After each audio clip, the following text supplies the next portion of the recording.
What is up? What is up? Welcome back to another NBA Rundown brought to you courtesy of Run Pure Sports and Run Pure Bets. I'm your host, Astaire, joined today by Tyler Hicks and Hoop is joining us. Hoop's been bringing the winners every single Wednesday, so we're excited to have him back. Hoop, how are things with you?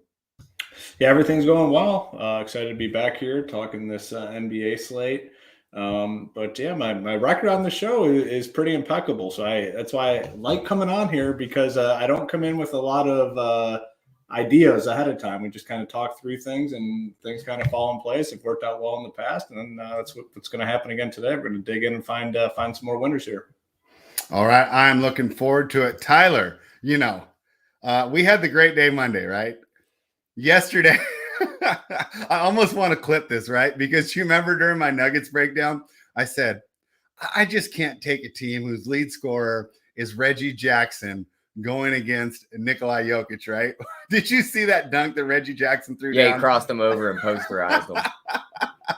I'm like, wow, talk about making me eat my words. So we're anxious to get back at it tonight. Fortunately, Memphis got it done for us, and that was on the money line. And after all that debate over the Raptors, right, between you, me, and Mangone, the game pushes, right? Isn't that about fitting? So let's jump straight into. Not if you got the 4.5, which that's what I got lucky on that one yesterday. Yeah, because you got it late, but when we were debating, it was 4. So we can't really get the I told you so's going. But yeah. We're gonna have some fun. I'm trying the new standing desk today. How about Anthony Edwards yesterday spread? Looked like he was gonna kill us on that 20.5 points prop, and then the fourth quarter he just caught fire. Don't you love it when you take guys like that too? Because you never feel like you're out of it, right? Even after 3 quarters, it's like we can still get there. Yeah, it's like he's gonna keep shooting. It's like if they start going in, we're set, and they did. Yeah. So let's jump right into tonight. Charlotte Hornets +5 in Philadelphia, taking on the Sixers. 2 streaking teams here. The Hornets won 3 in a row. The Sixers have won 7 in a row. And Tyler, we haven't been betting on the Sixers. We've been approaching it a different way. We've been taking the Joel Embiid points over props, and he's got over 30 in all 7 of those games. I mean, do we even bother handicapping the side, or do we just go right back to Embiid? Charlotte is terrible against centers too. I just kind of looked and I said, why don't I just take the Embiid points prop, and I don't have to worry about figuring out whether they cover the 5. What are your thoughts there? Yeah, I agree with you. I think they're going to beat them. I think they're going to cover the 5. They have no answer for him down low. I see his player performance doubles on FanDuel for a double-double and them to win is even money. For him to score 30 plus, which you just said he's done in the last 7, and Philadelphia to win is +140. I think that's the one we take because I just think he's going to dominate him again. And another thing I don't hate doing here, spread, because they're slowly starting to tick their way up the Eastern standings, and he's just been playing out of his mind. He's got nice value at MVP. He keeps playing like this for the rest of the year. We could get a nice ticket on him. Right, because he did miss some time, but that seems like it's way in the rearview mirror now. He's been rocking and rolling. If I were to choose the side, I think, I don't know, I guess I grab the Hornets +5 here. But when I look at Philadelphia games now, I'm just like, why do I bother? Why don't I just hit this Embiid prop? Hoop, what are your thoughts on the Hornets and the 76ers?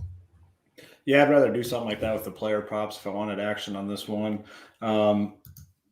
Yeah, I think the 76ers win this game, but the Hornets are just such a tough team for me because they play at such a fast pace, not much defense. And, if they're hitting shots, they can win games and surprise teams. So no preference on the 5. I like the Embiid thing. In terms of DFS, not a ton of plays here. Obviously, you can make the case for Embiid every night. He is expensive, though. You're paying the premium. It is kind of a weird slate for DFS tonight because we don't have a lot of the big names like LeBron's on the slate. But outside of LeBron and Embiid, Luka's here, there's not a ton. You have the Nets guys, but it sounds like all 3 are going to play. If all 3 play, they're not all that appealing for DFS purposes. So maybe the case for Embiid is a little stronger because of the lack of fantasy options. And the slate, it's actually a pretty tough slate for DFS. Like the value we were kind of relying on in the Spurs tonight could all go away because they just listed all those dudes that were out as questionable. Times, I already did my handicap with them all being out. Yeah, Vassell, Keldon Johnson, Derek White are now all listed as questionable. So if they play, that complicates things from a fantasy perspective because this Primo guy's been playing well. Lonnie Walker's been playing well. Pirtle has been playing well. You can probably play Pirtle regardless. But long story short, on the fantasy side tonight, it's relatively complicated if we lose all those Spurs guys, because that was the main source of value. We're seeing all these teams get their players out of the health and safety protocols now, which means two things. The guys that are out are going to be back, but the guys that were playing without the players on the health and safety protocols, their prices have now increased because they've been playing so many minutes. Their usage rates have gone up, and it's been like this for 2 weeks. So it makes it like a double whammy situation. Tonight's a very tough slate for DFS purposes. So I don't know if we'll have the salary to get to Embiid, but if we do, it's probably either him or LeBron as our spends. And it is tough to argue against Embiid. I mean, he's been playing phenomenal, and the matchup is really, really good against the Hornets. Like, if this game does stay close, which Vegas does kind of think, 5-point spread. I think it will too. Hornets have been playing well. 2 wins over Milwaukee. Yeah. The first one was a bad situation for Milwaukee, but you got to give them credit for that Monday night win. Yeah. Oh, 100%. Absolutely. I mean, they basically played with the lead for most of the game and held on to it at the end when the Bucks made that push. So I think Embiid, the more I'm talking about this, seems to be a pretty good spend if you can make it work. The problem is it might be hard to make it work because I don't know how much value that we have on the slate as of now. Yeah, we talked about this yesterday with Travis, and I'll just give you the general question again here. A lot of times, right? So we look, there's not a lot of value out there. Does that mean you think that you'll be going for more of a mid-tier build tonight, more of a balanced build rather than the stars and scrubs? Yeah, as it stands now, you're probably going to be forced into that just because I'm kind of assuming these Spurs guys played. Anytime you get this midday upgrade, guys tend to play. So as of now, I think it's probably going to be more of a balance. We do have some value. We'll get to it throughout the show, but not a plethora of value where it's super easy to go stars and scrub. All right. Tyler, this next game you actually sent me a message about, but like I told you before I went on, I'm having some technical difficulties swapping out my TVs at home. So I didn't get to message you. I figured we would just talk about it right now. And that game is the Orlando Magic. They're in Washington. The Wizards are laying 6.5. The total's 215.5. The interesting situation there with the Wizards yesterday, right? So it was 9.5 during the show. We got the news that Beal was out during the show. And we got a question, and they said, do you like the Wizards? I mean, the Thunder now that Beal's out. And I said, no, the line movement's correct. The line was right to begin with. The line movement is correct. Well, it turns out the Thunder were the right play, but I don't know if we could have forecasted it. Did you guys read about Harrell and KCP getting separated at halftime, right? So it looks like there's some issues in that Wizards locker room. You read that, then you see that they didn't cover against, one of the worst teams in the NBA. You have to wonder what's going on with Washington. So, Tyler, I'll start with you. We didn't get a chance to talk about it. What were your thoughts on the Wizards and the Magic when you had messaged me about that earlier? Yeah, I mean, everything you just said was pretty much everything I was going to touch on. And the only thing you didn't add to that is they're log jamming that front court even more tonight because Thomas Bryant's finally back after that ACL.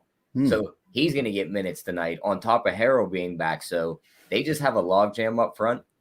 I think the Magic are a bit better than the Thunder, and the Thunder were able to keep it close with them. I think that Franz Wagner has a big game tonight, and I think the Magic win this straight up spread.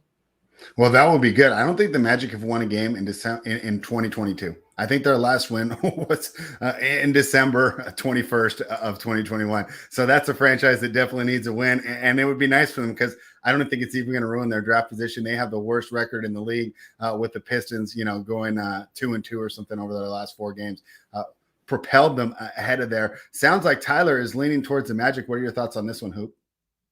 Yeah, not a strong preference. I mean, if I was going to do it or bet it, it would probably be the Magic back-to-back here for the Wizards. They looked like shit against the Thunder. And, tonight should be another cupcake matchup. But the fact that they didn't look good last night, the inter-team issues had me a little bit worried. But fantasy-wise, we do have some plays here. Is Beal officially out? What's his status? Yeah, so he's out. Dinwiddie is probably a lock again. Last night just goes off. Anytime Beal's out and Dinwiddie comes in with this cheap price tag, he's only $6K. You just put him in there. Just a safe play. He'll be one of the highest owned guys on the slate, but that's fine. You plug him in there and you move on. This Kispert guy, anytime Beal's out, plays a lot of minutes. He was pretty productive last night. 30 minutes, 25 fantasy points. You'll take that. He's only 3.5K. Think he's fine. But Thomas Bryant coming back kind of muddies things up here for the rest. Like Kuzma, he's expensive at $8K, Gafford, Harrell, and now Bryant. That's a lot of bodies, a lot of minutes. So I'll be off the front court. I'll be focused on the backcourt with Dinwiddie and Kispert. Not going to be in on maybe Robin Lopez as a value. Like if we don't have a ton of value, I think we can go to Robin Lopez at 4K. Yeah, Kispert, first-round draft pick for the Wizards this season.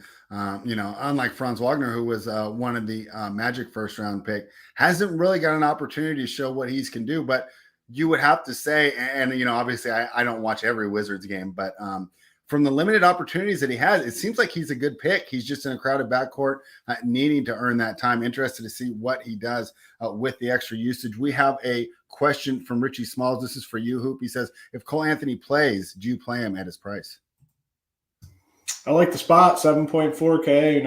I kind of overlooked that price point. That's not bad. It's a good matchup here against the Wizards. Tyler thinks that the Magic win this game. If they come out and win this game, Cole Anthony is likely going to play a big role in that. 7.4 is a good price tag. Yeah, I'm definitely going to – I guess I kind of overlooked his price, but at 7.4, I would definitely have interest in Cole Anthony here. All right, Eric Chang jumping in on one of my quick breakdowns and said, Kispert reminds me of J.J. Redick, right? And there's always a place for a guy like that in this league, especially with how much we value three-point shooting as of late. Tyler, you mentioned you thought the Magic went outright. We didn't get a chance yesterday. It's only the second game. You've given me a big dog. Is there a chance we might hit a double dog parlay again today? I mean, we might. There might be another one on the board. We got 7 more games to pick from? Yeah, let's move down the line and see. I got a player someone there. Double for that game though. Love to hear it. Let's hear it. It's Franz Wagner, 15 plus points. He scored 16 in their last matchup against the Wizards. You got to think their legs are fatigued after last night too. 15 plus points. Orlando wins is plus 450. I like that. Wow, that's great. I really like that too. So we will keep an eye on that, especially, and that's on FanDuel for those player performance doubles, right? Yeah, that's on FanDuel. All right, let's talk about the Boston Celtics playing the Indiana Pacers. Now they played on, what day was that? Sunday in Boston. The Pacers were 6.5 point favorites. They controlled most of the game. Push it to overtime. I'm worried they're not going to cover because I had taken the Pacers 6.5. And if you guys know me, I don't take the Pacers very often, right? But I'm kind of on the Celtics fade train right now as well. Weird deal with the Celtics. I feel like, the sum is not equal to the whole, and in a negative way. That if you look at these pieces individually, it seems like it'd be a good team. You watch them on the court, it's just not happening. And I was listening to, I think it was the Dunker Spot podcast with Steve Jones and Nekias Duncan, and they had kind of speculated that, with Schroeder missing out on all that money, he signs a 1-year prove-it deal. He might be thinking more about himself and not the whole team. And maybe that's why this offense looks so disjointed out there. Also, Ime Udoka, new coach, right? Maybe not, as fit to deal with this as maybe Brad Stevens would have been. With Schrader kind of just playing for himself right now. And some people would say, who could blame him, right? He turns down $80 million and takes a 1-year, $5 million deal. So that's what's going on with the Celtics. These are two teams that I like to fade. I got away with it the Pacers last time. I don't know if I can go back to it. I think I'm fine staying away from this game. But if you guys got some value for me, I'd love to hear it. Tyler, let's start with you. What do you think? Yeah, I mean, I'm pretty much in the same boat as you. I think we stay away from this game. Marcus Smart on the Boston side kind of worries me because we've seen him go out for Boston and they look bad when he's out. Yeah, and I don't want to back Indiana in this spot with a couple guys they have on the injury report. So pretty much a stay away for me. The only thing maybe I'd play is Jaylen Brown over 2.5 threes at plus 120. All right, Hoop. Now, we don't really want to bet this game because of all the people out, and we're not necessarily sure how to adjust our model there to account for each player. I almost feel like Marcus Smart is worth way more than I give him credit for every game, but it's like I don't want to make a player worth 3 points. It's not like LeBron James or Luka Doncic, but it almost feels like I should be doing that with Smart, which feels weird. If we're staying away from it betting, though, because of all the injuries, usually that gives us an opportunity in DFS. What do you think about the Celtics and the Pacers? Yeah, not so fortunate tonight, boys. You guys don't like the bets, and I don't like the DFS plays. Okay, the problem on the Boston side, it's like for the most part. I mean, I guess Schroeder. If you want to play Schroeder, you can, but he's been bad. Like he hasn't been good. He is cheap, 4.8K. But with Brown playing alongside Brown and Tatum, it's just not a good fit. And the overall problem with Boston is you just look at the roster. And it's not a good fit. With Schroeder in there and Brown, Tatum, those three guys that just need the ball in their hands. It's just not enough. I've never liked Brown and Tatum together, and at some point you'd think they're going to realize this, but who the hell knows? It's just not a good game. And then on the Pacers side, we have a bunch of guys that are questionable with, Brogdon, Duarte, and LeVert. I think they all play. If they all play, it's just too much. I mean, Pacers are a team when they're at close to full strength, you don't want them in DFS because there's just so many guys that need the ball again. Brogdon, LeVert, Sabonis. You have Turner who can start knocking down threes, and I don't know. It's not a good situation for DFS. Now, if all those guys are out, maybe we come back here and we can go to like Dwayne Washington or someone like that. But this game, there's 9 games on the slate, and we always talk about it. Like, it's fine just crossing off a game for DFS and pretending like it doesn't exist. And this is one that I think has the potential to do that. Schroeder at 4.8K, somewhat interesting. Yeah, I think you made a good point about the Pacers. Talking about all these podcasts I listen to, you guys know I love the NBA podcast. Nate Duncan does a great one, and he refers to the Pacers as kind of an ensemble cast, right? Where, you look at the Lakers, right? They're LeBron James, Anthony Davis, right? And then a bunch of people supporting. The Pacers don't really have that one guy. You could say Sabonis, but his usage is not really on par there with a Luka, a LeBron, right? A Trae Young, a guy that really everything runs through. And he brings out the good point with him, and this is more for the betting side. But when they're not 100%, it's just not the same. They kind of need to be 100% for the way that they are built. So we'll keep an eye on that. Maybe when we get the news, I'll have a play for everyone here at Run Pure Bets. But I'm fine staying away with it. What you got, Hoop? Well, the thing about Sabonis that I was going to add, like last year, they ran so much through Sabonis, and they were just like a much better team. When they did that this year, when everyone's healthy, they kind of go away from them, and the team has suffered. Like, I personally think they need to make a commitment to Sabonis and run the offense through him like they did last year when they had success. They're not doing it this year, and they suck. Yeah, well, and it's interesting that you bring that up, right? And we've talked about Carlisle maybe being overrated before, and Bjorkgren, the guy that was there last year, I felt that he was much better. I thought the offense looked a lot better last year. Now, supposedly what his problem was he was just a jerk, and the players just didn't like him. And by the end of the year, they're just like, forget you.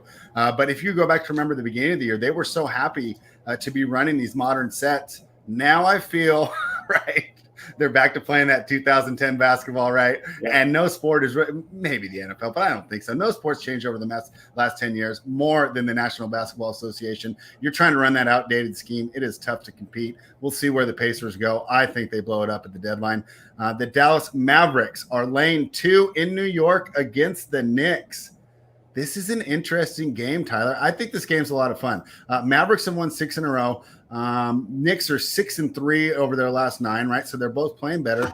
We have a pretty clean injury report here. Let me double check. I got to click that. I had the Reds off, but no, the only ones they're missing, right? Willie Cauley-Stein. I mean, I can't remember the last time he played. Kristaps Porzingis. We're used to capping Dallas with him being out. And then Ryan Arcidiacono. I'm not familiar with this game, Tyler. He's a point guard. I think he got signed when they were missing everybody.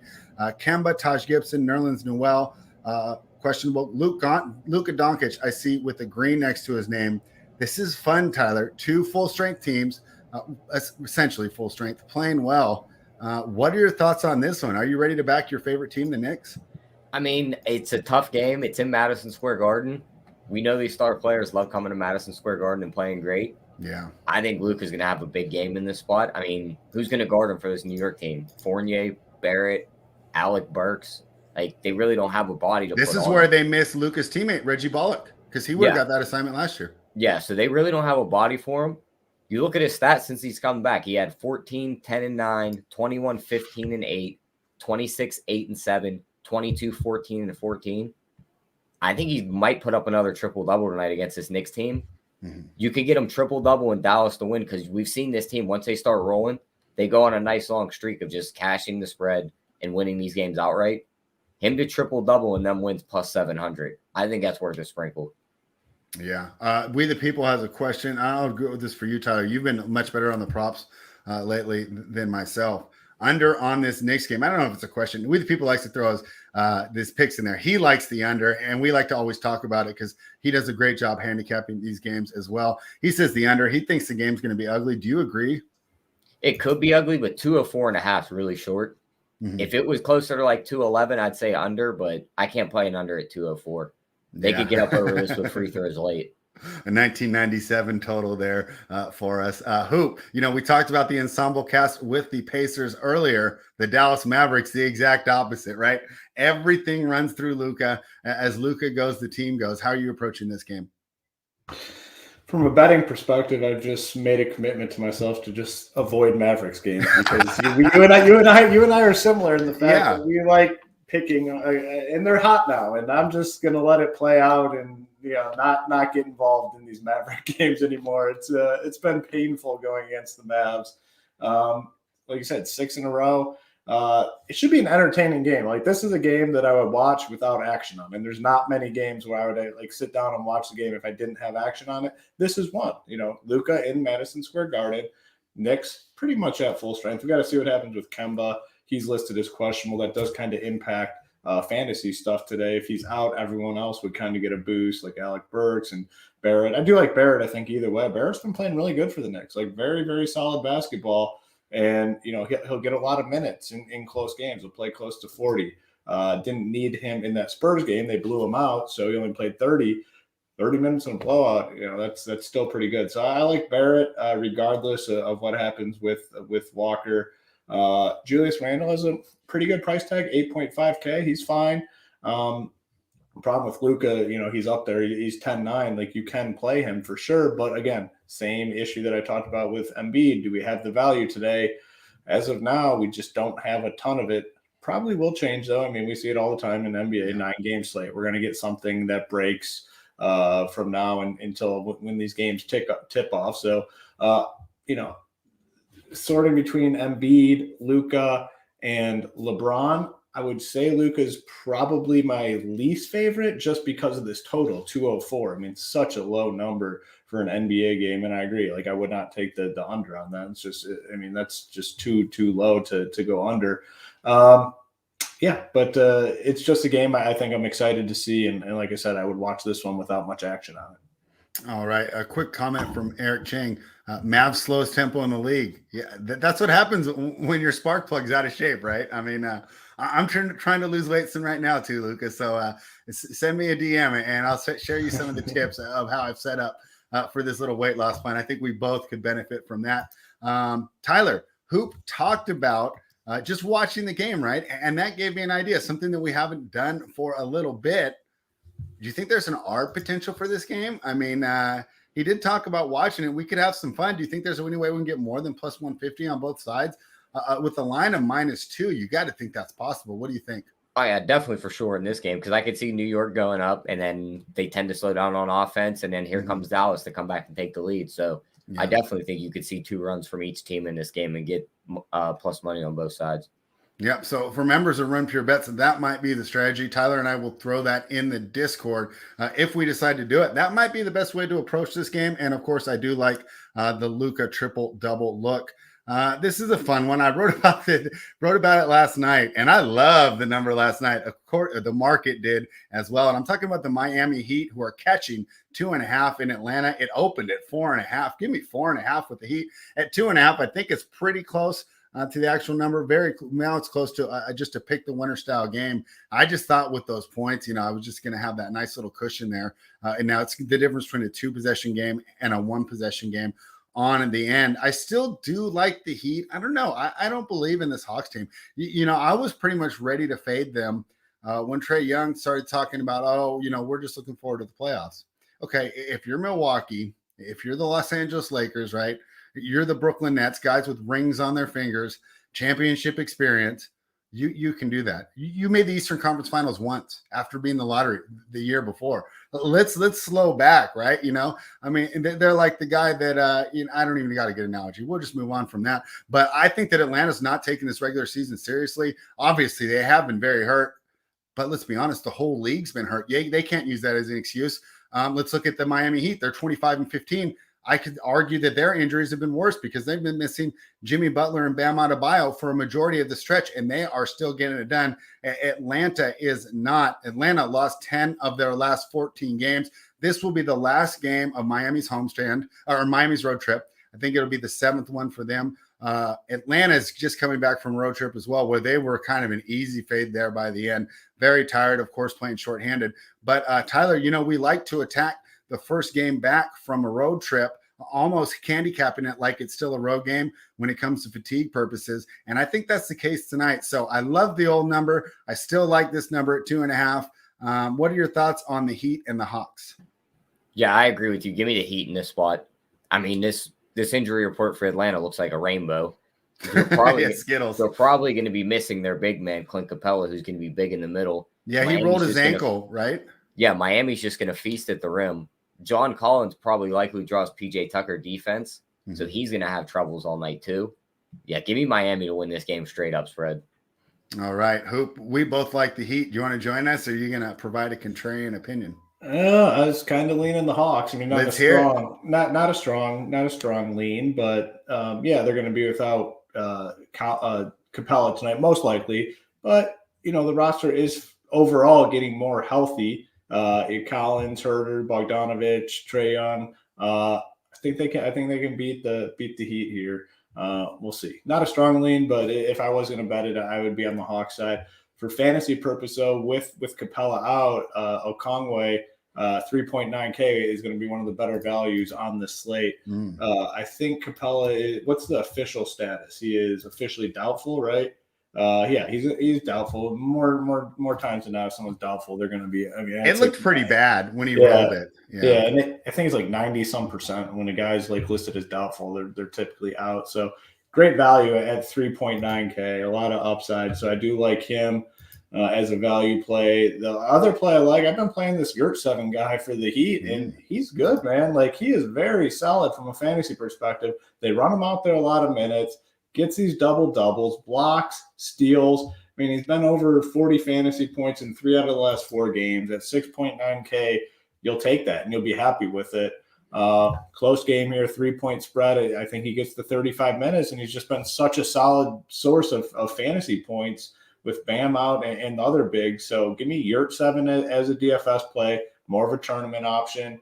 And then Conway on the Hawk side. So the 2 big men here really, really like for fantasy purposes. And that's great too, because you already mentioned this is a night that we're hunting for value. So it's good to at least be able to identify a couple, right? Before it feels like some of the other ones, right? If you take a punt at 3K, it's going to be a legitimate punt, right? Not a, hey, this guy's 3K, but we expect him to get 30 minutes. And I love your point about Yurt7. Boy, if I wanted to really, tout Heat culture, the general mentorship of Pat Riley and Eric Spoelstra, the development of these players.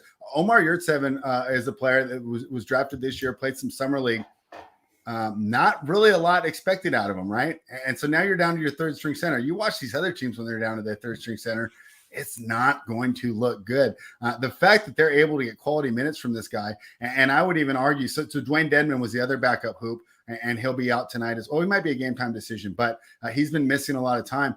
From what I've seen, Yurt7's already surpassed Dedman, and I felt that Dedman was like an average backup, right? Like you can get it done with him, right? He's not the worst guy in the world. I think Yurt7 surpassed that, and you got to get credit to the Heat for developing players, getting these guys in shape and teaching them how to play basketball the right way. The Houston Rockets are +7 in San Antonio with the Spurs. Yeah, I was checking when you mentioned that earlier, Hoop, because I capped this game this morning with all 4 of them out.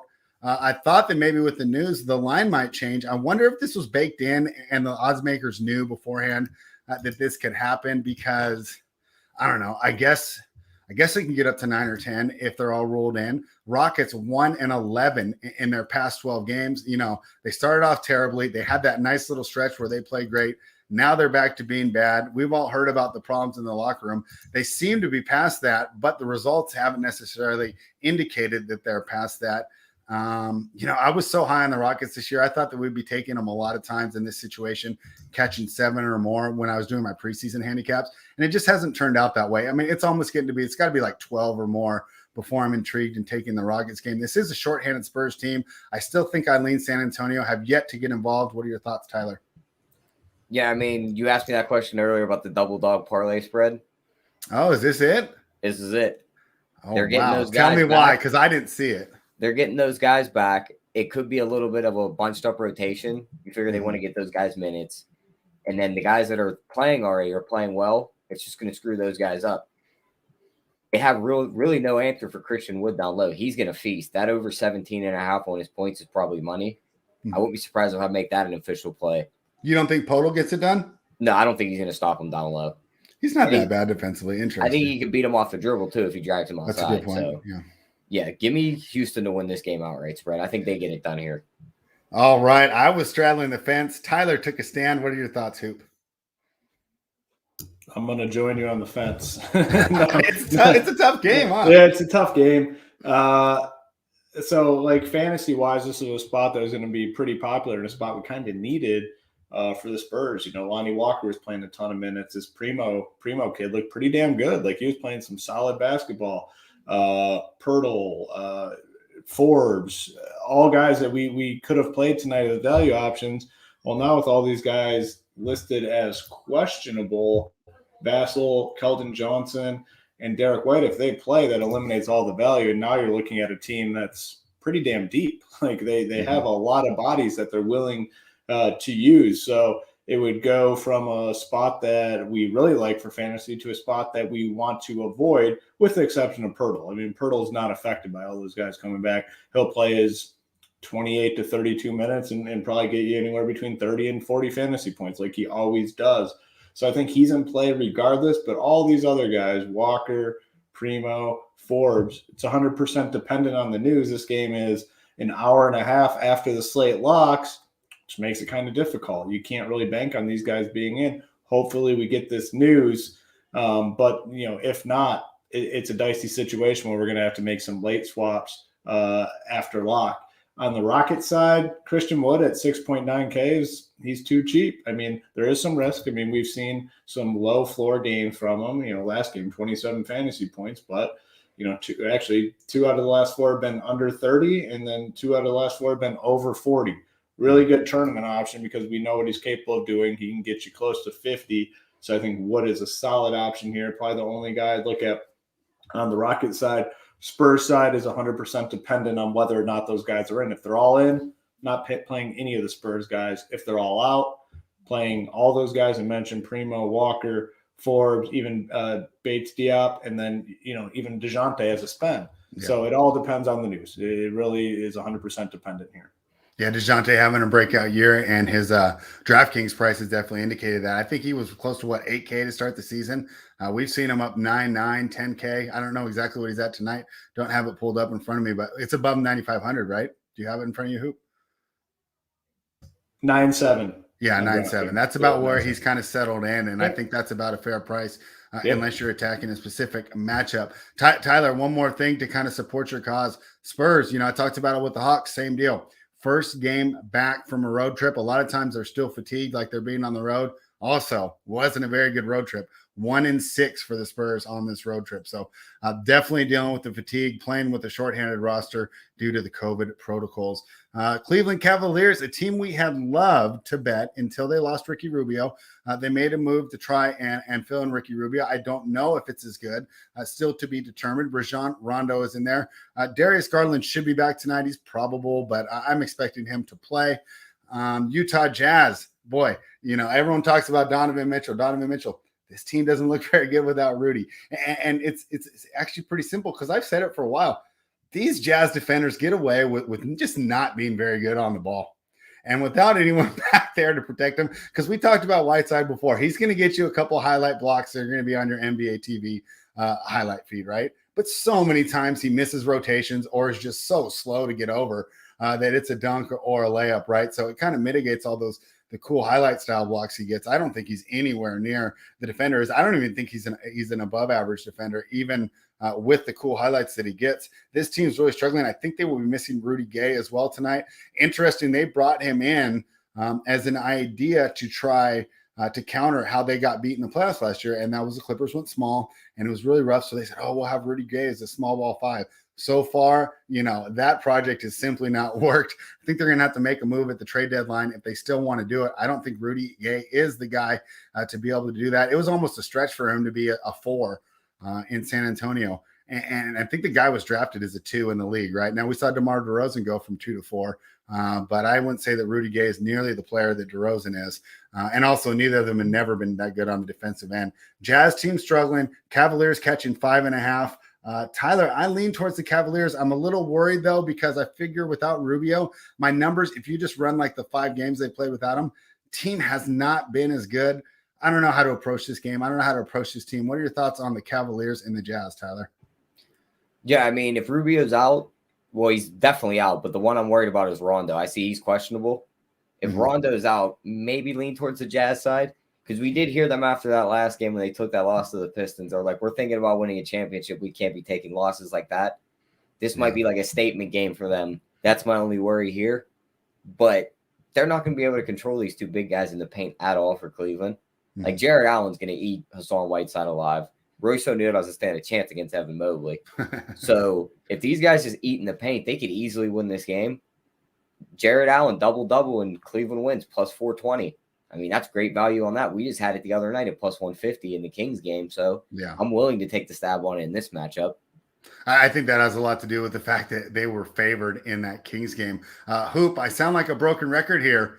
First game back at home for the Jazz as well, right? Have a lot of tired teams on the slate tonight. How are you approaching this one?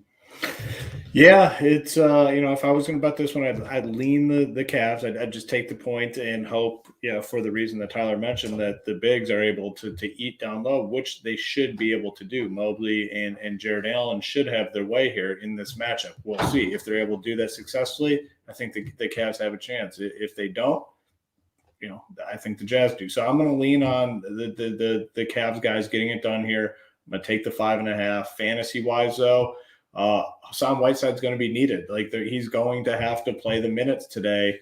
And we saw finally last game, he was he's been a lock for 3 straight games. And, the first 2 without Gobert kind of sucked, 20 fantasy points, but he was pretty cheap. The next game, the price came up, 17 fantasy points, big disappointment. And then Detroit, we saw the upside that this guy has, 51 fantasy points.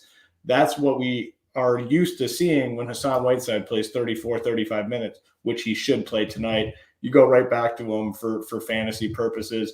Probably the only play, though, in this game for me fantasy-wise, Whiteside. I guess, Joe Ingles is listed as questionable, too. If he were to miss, these other guys would get like a slight boost. I don't know if it's enough to make them plays, but I know for sure Whiteside's the guy that I want to be on tonight.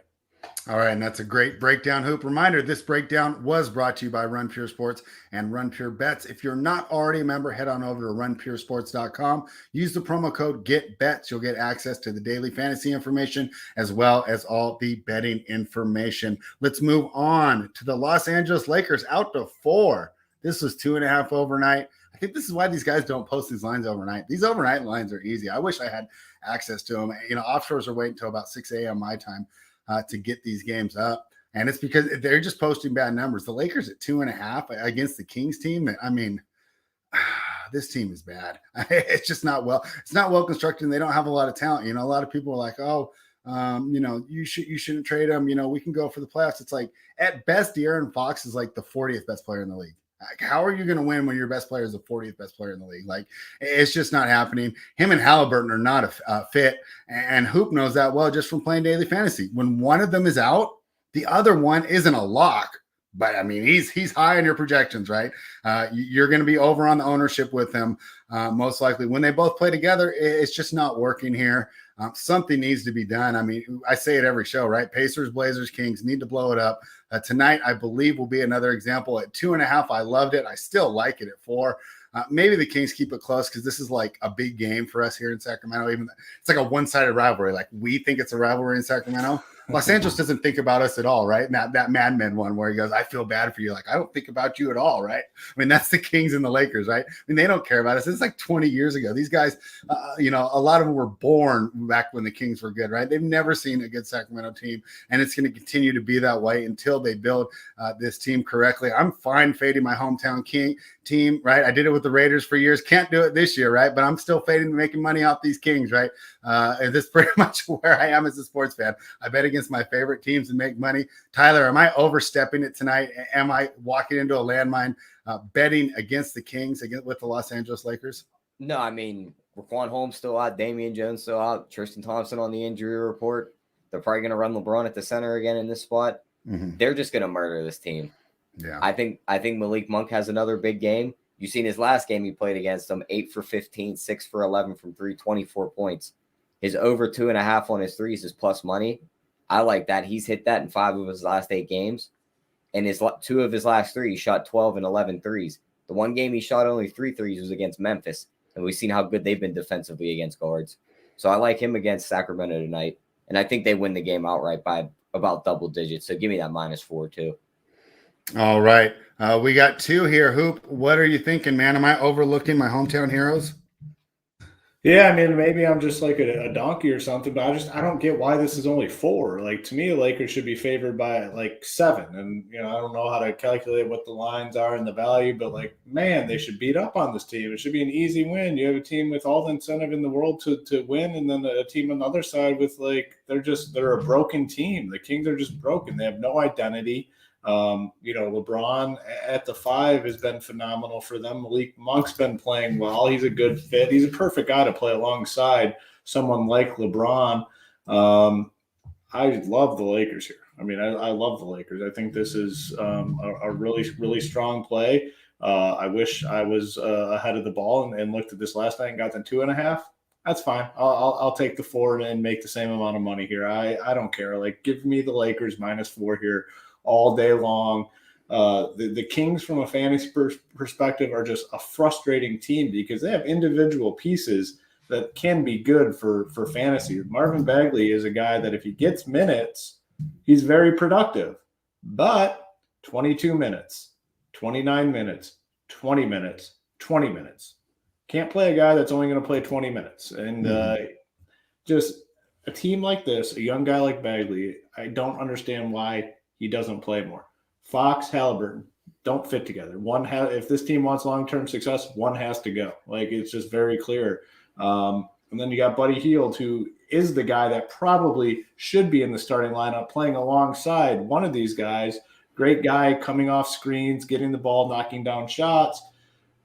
Just no continuity with this team. Give me the Lakers. And then Lakers side, fantasy purposes, LeBron James, I think, is a great play at 11-7.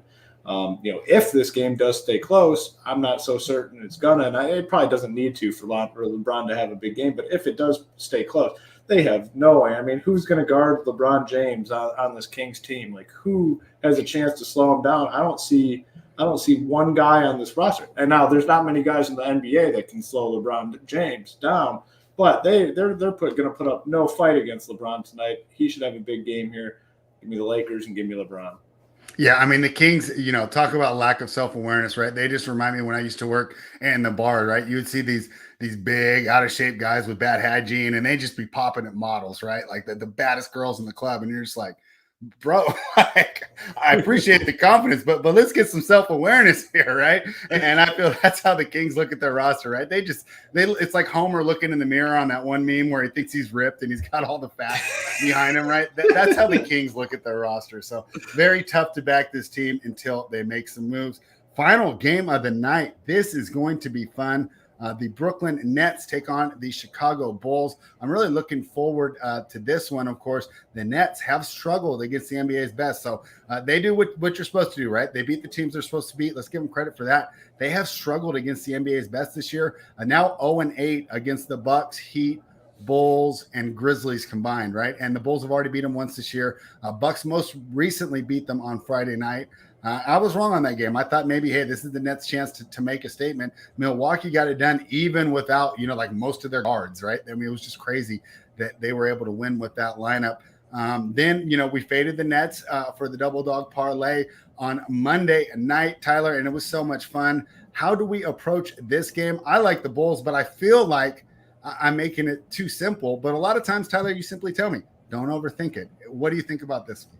Yeah, I'm just like you just said, don't overthink it. I think this game means more to the Bulls than it does the Nets. It's a regular season game.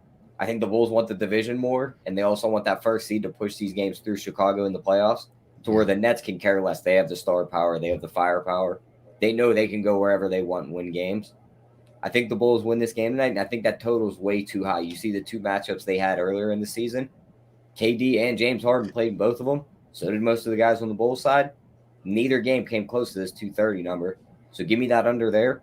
And then a prop that stood out to me, they have DeMar DeRozan's assists set at 4.5. His assist numbers from recently, 7, 8, 8, 2, 5, 6, 8, 10. I'll gladly take that 4.5 at even money. All right. I like it. Okay. So Tyler's there with me. He likes the Bulls.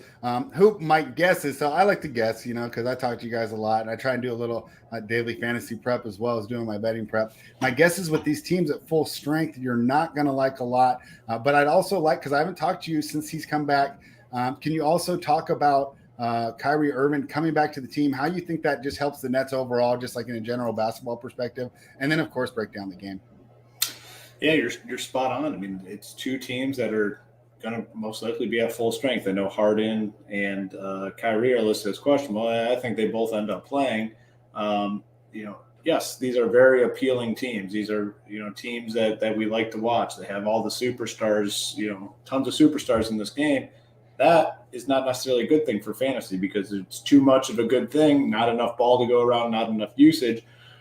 When the Nets are at full strength, really can't consider these guys for DFS purposes. Yes, will one have a really good game? Most likely one of them will. Will two have mediocre games? Yeah, I mean, that's what you see. The odds of all these guys going off super, super low makes it tough for DFS. I mean, this is one of those games where, hit up some of those player props. I like that DeMar DeRozan call. Actually, trying to find it right now to place that bet. I mean, that's a low number, 4.5. Do stuff like that.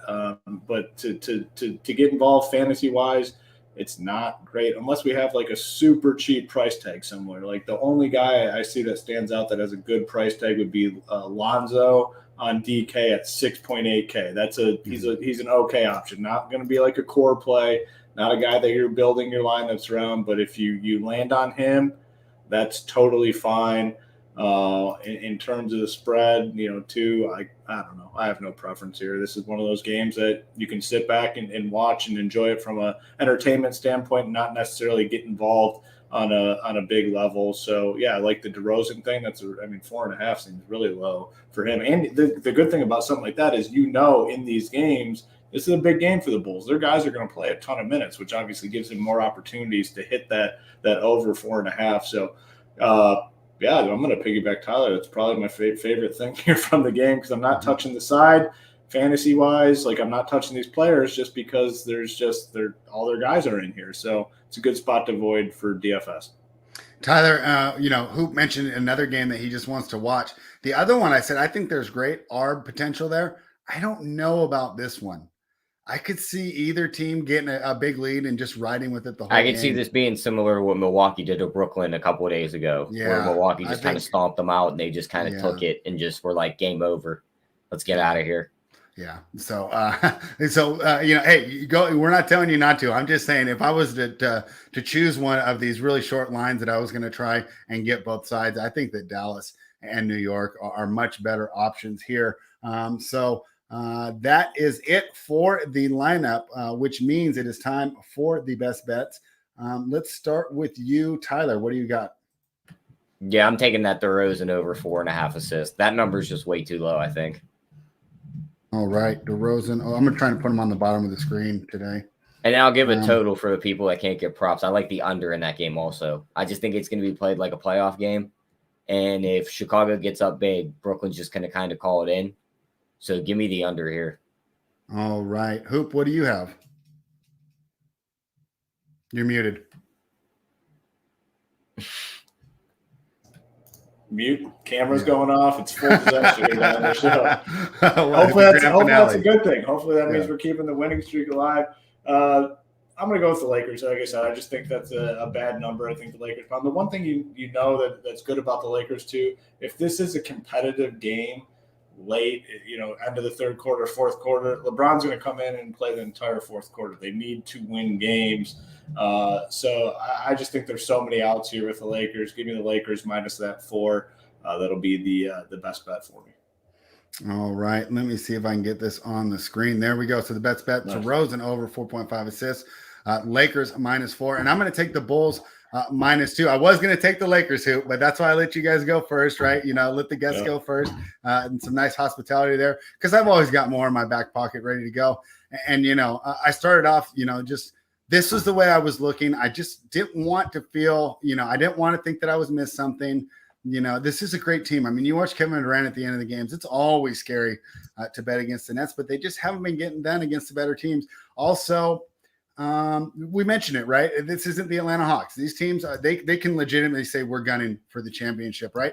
So I don't think that it's bad that they just try and get Kyrie worked back into it, right? Because in my mind, they need him to win the title. We watched this team with the 2-man game, and the problem was to acquire Harden. They just gave up too much depth, right? If they still had Jared Allen and Dinwiddie, they could have done it, right? But they're just so top heavy, right? LaMarcus Aldridge, the third option when Kyrie's not in there. I just don't think that's going to get it done in 2022.